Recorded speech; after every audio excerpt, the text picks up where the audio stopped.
Bonjour à tous. Aujourd'hui, ça fait 52 jours que Leroy est séquestré, donc arraché à la crèche de la cité administrative à Bordeaux le 30 mai dernier, ici la route Solja. Donc aujourd'hui, je voudrais vous lire un courrier que je vais adresser en recommandé au juge, qui détient donc Leroy aujourd'hui. Donc c'est le juge Laurent Gebler. Donc s'il veut porter plainte pour diffamation contre moi, qui se gêne pas, hein. Donc je vais vous lire le courrier que j'ai adressé à ce juge qui séquestre donc Leroy et qui ne respecte pas nos droits depuis 52 jours. Leroy est séquestré, je vous le rappelle. Donc nous avons écrit un courrier au juge et je vais donc vous lire le courrier que je vais adresser à ce magistrat. Donc lettre au juge Laurent Gebler, 18 juillet 2018. Affaire assistance éducative Leroy. Objet: situation de non-droit autour de mon fils Leroy Effinger, séquestration et dérive sectaire. Je répète, séquestration et dérive sectaire. Monsieur le juge, depuis le 30 mai, mon fils Leroy Effinger, âgé de 3 ans et demi, est séquestré, non pas placé, mais bien séquestré. J'assume ce terme dont je vais démontrer la pertinence, et c'est bien celui qui sera employé par un avocat. C'est aussi le mot qui est employé pour communiquer l'affaire aux journalistes, aux associations, aux hommes politiques et au peuple français que vous avez l'honneur de servir, monsieur le juge.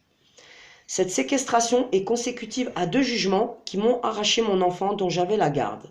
L'ordonnance de placement rendue par la juge X le 29 mai 2018 et votre décision du 13 juin. C'est en fait pas une accusation, mais si je conteste la forme de la première décision et le fond des deux auxquels j'ai fait appel, bien évidemment, ces 2 jugements voulaient prononcer une mesure d'assistance éducative et non pas une séquestration, entre parenthèses.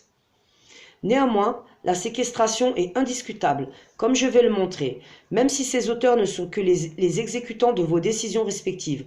Vous-même et la juge X conservez une part de responsabilité dans la manière dont vos ordres sont exécutés. La justice m'interdisant de contacter la juge X, c'est à vous seul que je m'adresse ici. Mais vous déciderez s'il est convenable de communiquer ce courrier à votre collègue X.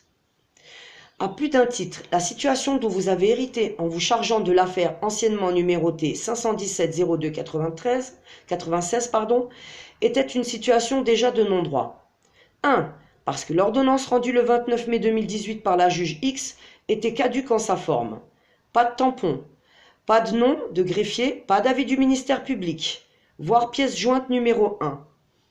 La numérotation des pièces en chiffres romains correspond à l'ordre dans lequel elles sont classées dans le grand dossier que nous avons constitué pour me faire retrouver la garde de Leroy et pour faire poursuivre les services sociaux et autres auteurs de graves manquements préjudiciables à ma famille. Le simple fait d'aller chercher Leroy à sa crèche en présentant un tel document, un faux, revenait à commettre un rapt. Quelqu'un aurait dû prévenir la juge. 2. Parce que le fond même de l'ordonnance du 29 mai n'a pas été respecté. La juge X avait ordonné que des visites médiatisées aient lieu au moins une fois par semaine. Mais entre le 30 mai où mon petit garçon m'a été volé et le 12 juin qui était la veille de votre jugement, ce sont donc 2 visites, voire 3 qui auraient dû être organisées. Aucune visite médiatisée n'a été organisée, ce qui s'appelle une non-présentation d'enfant, d'ailleurs aggravée par sa durée qui a dépassé 5 jours. Délit réprimé notamment par l'article 227.5 du Code pénal. Le 30 mai dernier, les services sociaux ont emmené Leroy bien portant et sain d'esprit. Tout trouble physique ou psychologique qu'il présenterait maintenant serait attribuable aux maltraitances subies au sein de l'ASE ou de l'association Oréag. 3. Parce qu'aucun courrier de l'ASE, du conseil départemental ou de quelques administrations que ce soit ne m'a été envoyé pour me signifier que l'enfant était placé quelque part. Même l'ordonnance de placement a dû être récupérée à l'ASE de Bordeaux de ma seule initiative. 4. Parce que les droits de l'homme et plus spécifiquement les droits de l'enfant n'ont été respectés en rien par les exécutants de cette première décision. Aucun éducateur, médecin ou autre référent en contact direct et régulier avec mon enfant ne m'a été proposé comme interlocuteur. Madame Renaud, ou Renaud, entre parenthèses, parce qu'on ne connaît pas l'orthographe de ces gens, hein, et ils s'amusent avec leur nom, de l'ASE de la rue Poitevin à Bordeaux était censée me donner des nouvelles de Leroy. Mais elle répétait manifestement un discours convenu d'avance et elle trouvait normal que je reste sans nouvelles pendant les week-ends. Cette personne aurait dû être interpellée et tôt ou tard je ferai aboutir des poursuites contre elle. Madame Renaud. L'ASE n'a rien réclamé de ce qui pouvait être important, voire vital pour mon enfant. Renseignements sur ses antécédents médicaux, ses habitudes alimentaires, etc. Ses vêtements, ses jouets. Ce n'était pas le problème de l'aide sociale à l'enfance de Bordeaux, dont l'attitude envers moi fut méprisante et provocatrice. 5. Parce que tout le dossier remis à la juge X est marqué par la fraude de ce contributeur.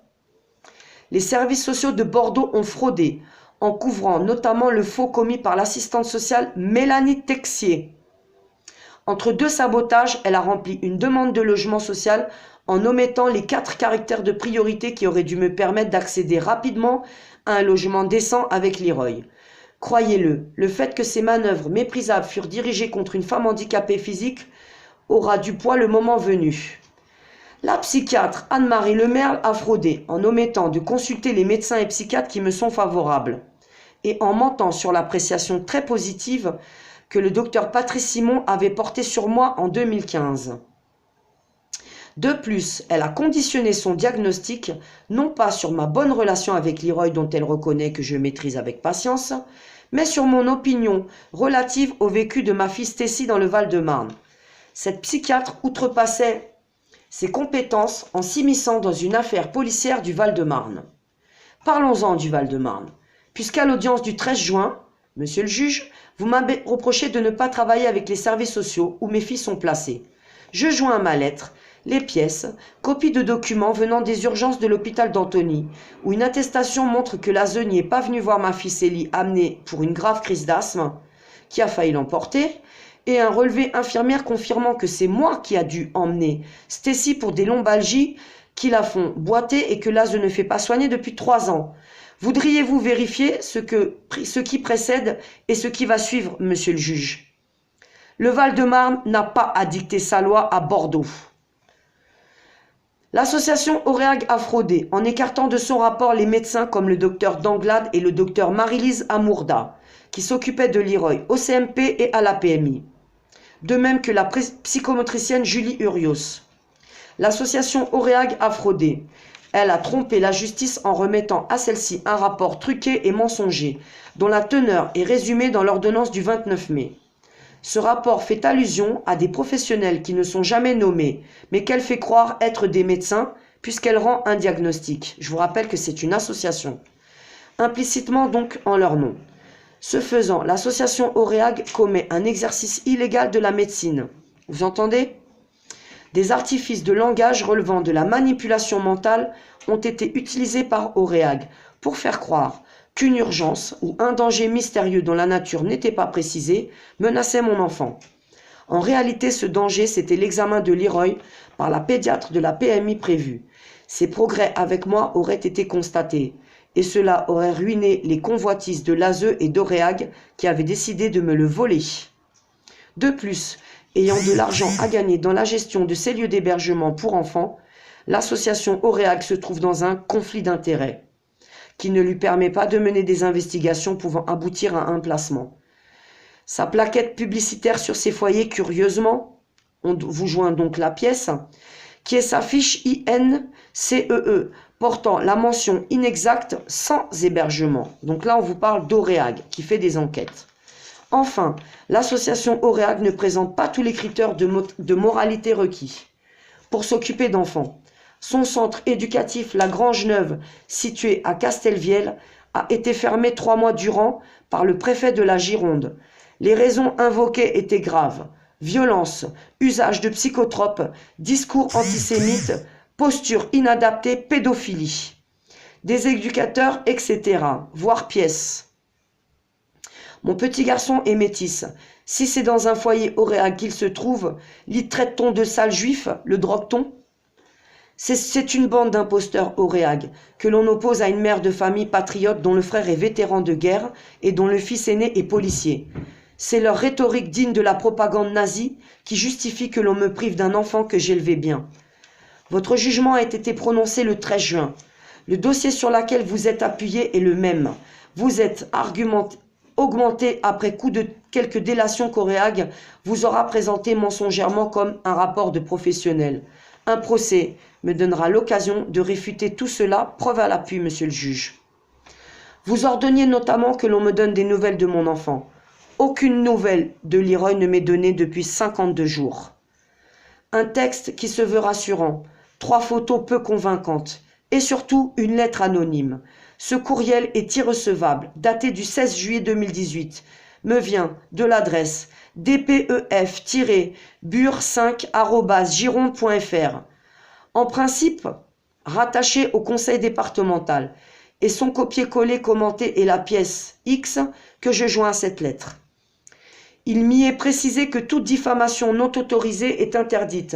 Croyez bien que je ne me soumettrai pas à l'interdiction de diffuser ce document. Je suis sa mère, qui me précise d'ailleurs qu'il n'est pas un document. Donc les nouvelles, 0. Qu'il n'est pas un document officiel.